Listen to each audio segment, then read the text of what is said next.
Today, we're making this ocean-like water shader. Let's jump right in. Start by creating a plane and adding a new material to it.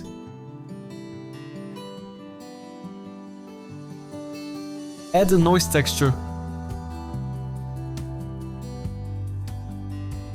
Modify the color of the principled BSDF and lower the roughness to get a cleaner surface.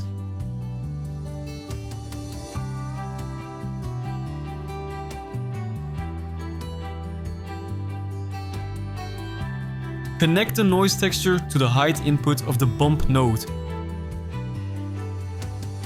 Now adjust the values of the bump node and noise texture to get the look. With a larger noise texture scale, it starts to look like an ocean. If you lower the scale, you can mimic a small puddle instead.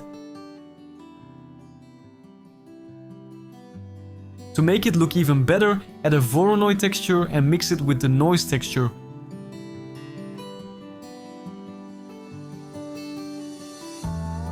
Now adjust the Voronoi texture settings.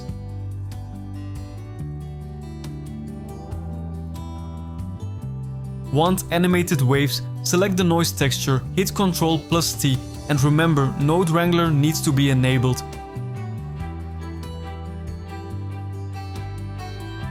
Now, by adjusting the X or Y location in the mapping node, we can animate the waves moving.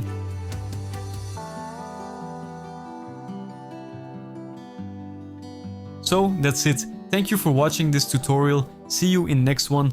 Goodbye.